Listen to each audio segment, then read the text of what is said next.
Hello and welcome to the COP29 Daily Show in partnership with High Impact. From the Olympic Stadium here in Baku, I'm Rosanna Lockwood.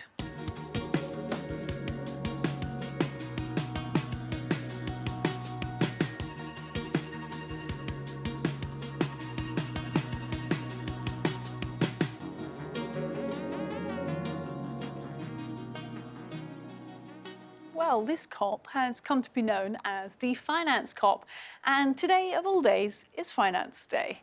Now, the big news here has been last night's publication of a first draft of COP29's potentially historic finance agreement. The hopes are that following the rounds of revisions and negotiations here, it will provide trillions of dollars to help countries adapt to and tackle the effects of climate change. Let's talk about what's coming up on today's show, shall we? We will bring you the reaction and explain a bit of the history of the climate finance gap. We will also ask the head of the UN Capital Development Fund for their climate finance solutions. And carbon credits, markets and offsetting, what are they and how do they work? First, though, let's get out to our intrepid reporter in the Blue Zone today, who is YouTuber and founder of TLDR News, Jack Kelly. Jack, what have you been up to?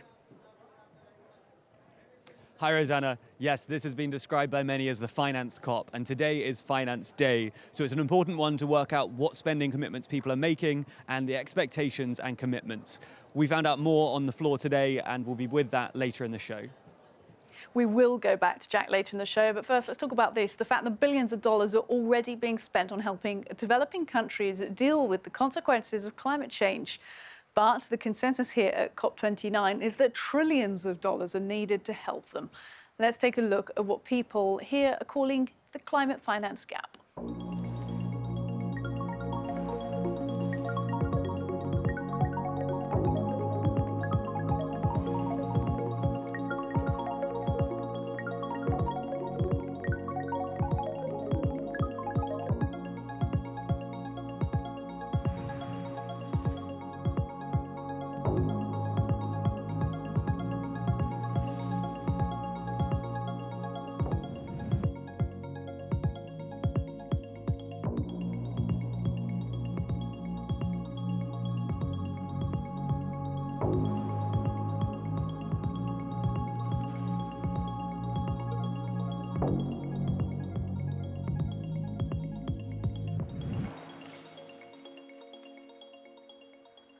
Well, following last night's publication of the draft text, this morning, the people in charge of the negotiations here, the president of COP29 and the executive secretary of United Nations Framework Convention on Climate Change, took to the stage, and here's what they had to say. Because here in Baku, it's not just about agreeing a new target for climate finance. It's about enabling climate action everywhere. Why? Because climate finance is essential to ensure that NDCs are whole of government and ready for investment. The huge opportunities we have and terrible risks we face are real. Fulfilling our past promises is essential to build trust between the parties, and it sends a strong signal of our intention to enhance ambition and enable action. But we know that more will be needed to keep 1.5 within reach, and efforts should represent progression beyond previous efforts. Well, let's continue this conversation about Finance Day. And welcome to the Daily Show, Pradeep Kulasuriya, who is Executive Secretary of the United Nations Capital Development Fund. So good to see you. Thanks for making time. Thanks for having me on. Well, I know this is a particularly busy time of year for you. And just, I don't want to make light of it, but there must be some pressure coming to something that's being known as the Finance COP when you're in your role. Yeah, I mean, indeed, we get the privilege of working and supporting developing countries around the world. We see firsthand what their challenges are. Farmers in northern Kenya, or coastal communities in Comoros, or fishermen in southern Sri Lanka, where I'm from. Everybody's feeling the pressure. Not just of what's happening around them in terms of climate impacts, but how it actually affects the bottom line in terms of their wallets. Prices are going up. These are very everyday, realities for many people around the world. And we have to act fast and find solutions that actually matter at scale. Now, we're lucky to be speaking to you on what's been called Finance Day here at Finance COP. What have been your reactions so far to the day? What type of things have you heard? Well, look, I think first it's encouraging that we have a draft text, that parties have come together and at least establish a basis on which the conversation now will take place. And I think they are all well aware that ambition must be at the greatest at this point in time, because we really don't have a lot of time left to avoid what we, I think, all dread to even think of. I mean, I have small kids. Many people around here have small kids. This is going to be a reality for them in their lifetime. We're no longer talking about, 100-year lifetime. We're really talking about 20, 30-year, cycles. And in fact, in some parts of the world, they're seeing it today. So this is very real. And I think everyone feels the urgency to make sure that the ambition that comes out of Baku is what it needs to be, what the world requires. There's been quite a lot of focus on the size of the number. You heard us talking there within the show already about, the moving from 100 billion a year, and now people are talking in the trillions. Yes. When you hear that, what's your thought on the attainability of that and the deliverability? Well, look, first, it's holy smokes. People are realizing this is going to be a lot more costly than we thought before. Right? It's not a trivial jump to go from 100 billion to trillion, but it's a recognition that we're really in for a hard time ahead. And it's important that we find the resources to be able to meet the challenge that is just around the corner from us. And I think, when people talk about trillions, whatever the number is, I think we have to recognize that this is not just about public money, because frankly, to be honest, there isn't enough public money to solve the scale that we're talking about. We are really reflecting on the fact that we have to take urgent action to try and catalyze and crowd in the larger streams of private finance that's out there, but not going to work in the way that we need it to, and certainly not in the places that are most hit by climate impacts. So that's really at the heart of the conversation right now. We've had some pretty robust, I think it's fair to say, conversations in the studio so far over the last couple of days about that mix you're talking about not just government funding, but private source funding as well, the concept of loans and grants, and also what's being called innovative financing, which is sort of the slightly more intriguing ideas, if you like. What about that mix? Do you think we're getting closer to private finance being a part of this responsibly and transparently? Well, I think we're not going to solve this issue without private finance playing a very critical role. And remember, when we talk about private finance, we're really talking about finding investment opportunities in the business world that have, climate benefits, that result in revenue generation, that result in livelihood improvements, all of which have to come together, because this has to be almost like a triple win outcome. We all have to make sure that we are doing what needs to be done to adapt to climate change, that we are making sure our industries are emitting less so that we don't worsen the problem. We need to make sure that we have economic growth and uplift communities, particularly those in the poorest parts of the world. And we need to do that pretty fast. And that's not going to happen unless we are able to bring this mix of public money, which is in short supply, in order to create the conditions for what is currently in bank accounts and pension funds and sovereign wealth funds around the world, but it's not directed towards the type of investments that we need to see, nor in many parts of the world which are deemed to be too risky. Look, we've talked quite a lot about the raising of funds and where the capital should come from and in what form, but not so much on the delivery, which I think is something that you can give some insight into in terms of where the funds should go and how you prioritise that, how one organises it so that funds are flowing to the places it needs to go. I mean, I think there are two dimensions here, right? One which is largely a public play, a public finance play, and another that is about private finance. Now, I'm going to talk a little bit about private finance. Private finance, what one has to do is essentially work with the domestic financial system to ensure that what is currently sitting in accounts and not going to work actually gets out there and is invested in the type of initiatives that we would like to see. So take a startup, for example, in Southern Africa that wants to provide clean energy to farmers, but it doesn't have a track record. They don't have a regular cash flow to begin with. Now, if you go to a bank to try and borrow some money for that, the bank's going to say, no, I'm not going to lend you this because you're risky. Now, this is where United Nations Capital Development Fund could come in, where we provide a guarantee to the bank and say, look, here's some money that we're putting into your account. You take the risk of investing to that type of incubator or startup. And if something were to not work out, we will take the hit. Right? And this way, you create incentives for banks to actually provide financing to the type of businesses that they otherwise wouldn't. Now, we need to see more of that happen. And the power of leverage here is incredible. And we know it works. We've tried it in many parts of the world. It does work. But the problem is that we are not able to find ways to scale that up. And that's the challenge of the time. Is the scaling issue something to do with the way that the international financial system engages with you?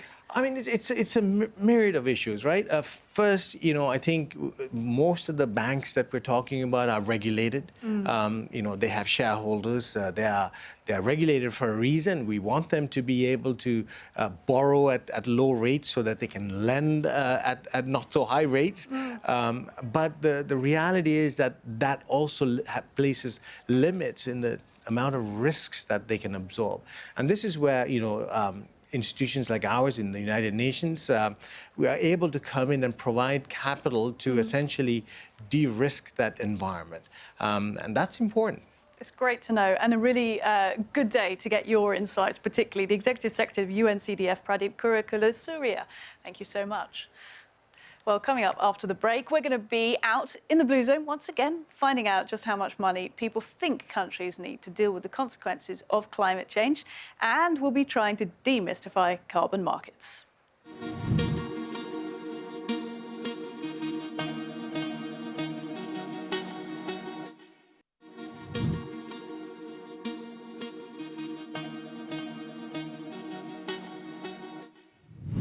Welcome back to the COP29 Daily Show in partnership with High Impact. I'm Rosanna Lockwood here in the Olympic Stadium in Baku. It is Finance Day here, and countries are beginning to look at how they might reach agreement on a fund of trillions of dollars to help poorer countries deal with climate change.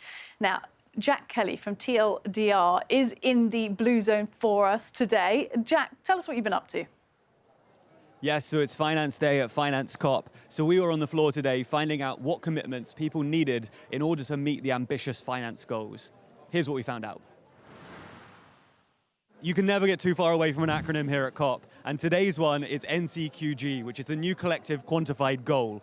But what actually is that? We need a good definition, and I've got 10 seconds for you to explain what exactly it is.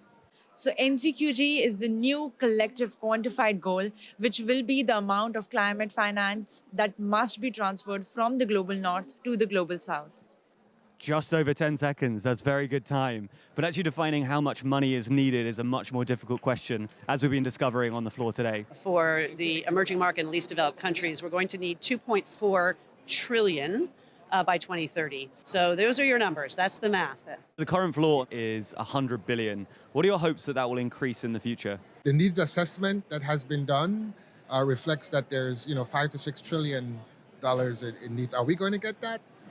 Probably not any time in a hurry. It's not just about the quantum, it's about the quality of the NCQG. It's about the fact that it should not be attached to some loans, but it should be grant-based, and we need to make sure it does not continue to increase our country into debt. We are frustrated that a lot of our approaches to some of the international global funding is taking a bit too long for us to respond in a timely manner to what our people actually want. Do you think those numbers are realistic to be achieved? I mean, It all depends on how you blend it. It all depends on what the contributor base looks like. So there's a certain amount of realism that I guess needs to be brought to bear. Having said that, though, we do need to be ambitious. We want to see something in the trillions. So while everyone agrees that something needs to be done, and almost everyone agrees more money needs to be spent, actually reaching an agreement on how much is proving difficult. Now, that's obviously why we're all here. That's what the negotiations are for. And hopefully they're more successful at finding an answer than we were on the floor. Well, a key part of finance talks has been agreements on standards for carbon markets. These provide financial incentives for cutting emissions by letting governments and others who are still polluting trade with others investing in more green projects. That's a very simple way of putting it. Here to explain it in better detail and its benefits are Tommy Ricketts, founder of B0 Carbon, and Fernando de Luca Morena, who is co-founder of Ceres Seeding in Brazil. Gentlemen, great to have you both with us for this chat. And we really tried to sort of explain this to our audience back home. So Tommy, I'll come to you first, talking about carbon credits, because they do come up a lot, especially at this COP. You assess the quality of them, is what I understand. Tell me why that's important. So we're a rating agency. We're essentially similar to S&P or Moody's, but we assess the quality of carbon credits independently, really trying to solve the problem of people not understanding the impact. So people say, okay, is this really doing what it says on the ground? Is this really having the climate impact that you believe? So you can think of it like an anti-greenwashing type service. And you're making progress in that, do you think? In the years that you've been in the business, there is more understanding, more awareness? Yeah, there's a lot of understanding. I mean, we've around for about 5 years now. I think originally it was quite a simplistic process. You follow a form, you submit your data, but we're trying to bring a level of sort of financial services scrutiny to it. So it's really building out the data sets, building out the interrogation models, and then socializing how you actually go about assessing these things at scale. Nodding alongside you there is Fernando, who I believe your business is somewhat sort of founded on this idea. Talk to us a little bit about what you do and how carbon credits have been a part of it. Yes, so we work in Brazil in the land restoration chain with automated drones. So we do the planting processes, some maintenance, preparation, monitoring, mapping. And a lot of our biggest clients and partners works with carbon credits inside the land restoration chain and with ecosystems preservations as well. And it's really interesting because they are really helping us to develop new technologies, new solutions, scaling up our projects as well. And it's been a big part of not only our company, but a lot of new business growing in Brazil as well. Very cool. I mean, just to really kind of take it home to the viewers to understand, you literally got drones flying in the sky, seeding fields, is that right? Yeah, that's right. So we have like big drones, small drones, drones with cameras, all types of drones. And we work with native seeds. So basically we work planting them with precision or spreading them out.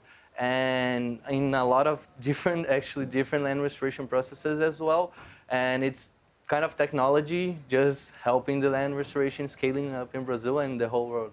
Now, Tommy, it's hard to talk about carbon markets and carbon credits and carbon offsetting without running into allegations that the whole ecosystem is, susceptible to not the best kinds of practices, potentially less transparent people operating in there. You've got unregulated parts of the market as well. Talk to us about that. Is that type of speculation justified? In some instances, yeah. I mean, there's better and worse operators. I think there's three things that if you want to learn about carbon credits, would the activity have taken place otherwise? They call that additionality. Is the carbon accounting, is the carbon impact happening?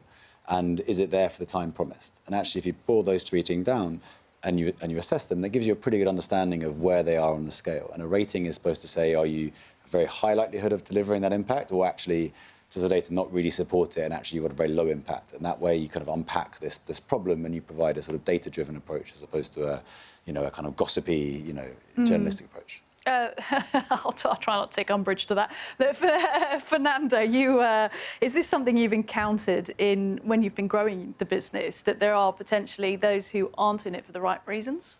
Yeah, for sure. And a lot of people can be kind of skeptical about the subject and about the market.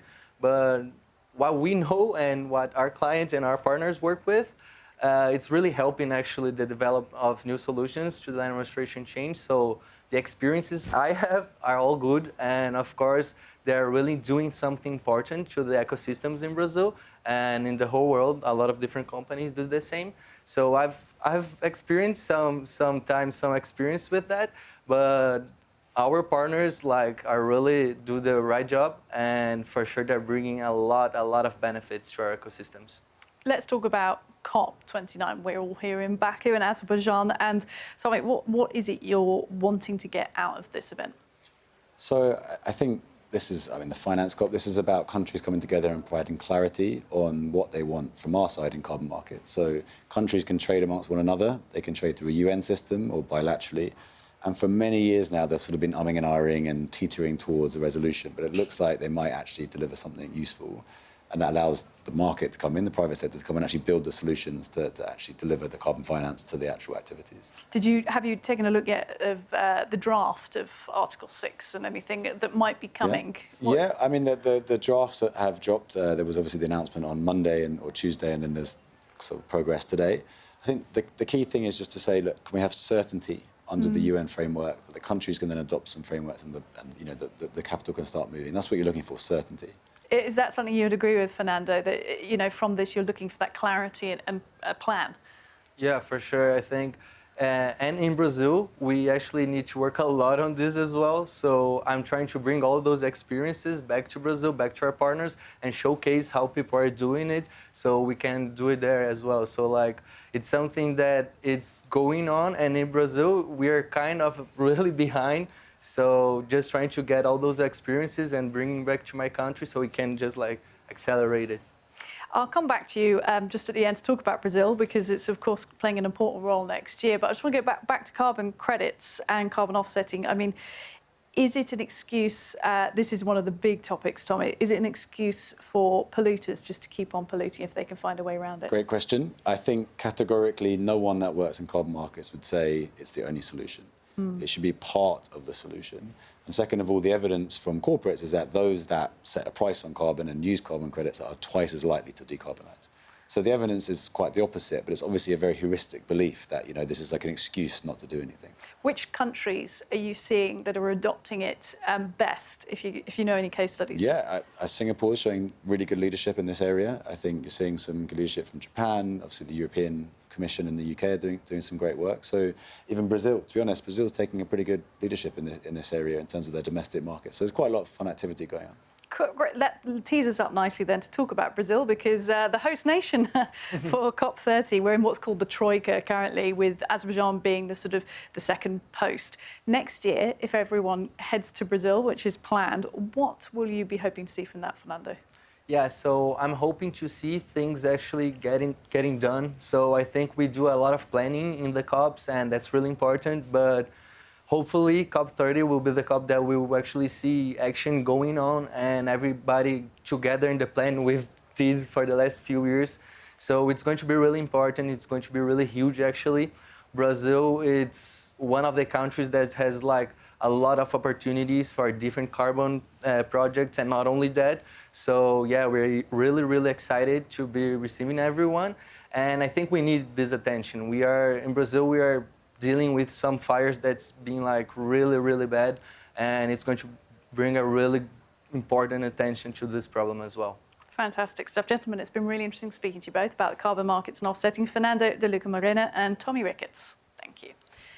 Well, that is all we've got time for on today's show. Coming up tomorrow at COP29, it is Energy Day, and COP is also looking at peace, relief and recovery. Let's take a look at that then. At 10 a.m, discussions on joint action for climate and peace. At midday, how to strengthen resilience in climate-vulnerable settings. And at 5 p.m, COP29 leadership meets ministers to talk about carbon management. Plenty on the agenda then. That is all from us today, but certainly not all from COP. Do join us here again tomorrow. Thanks so much. Goodbye.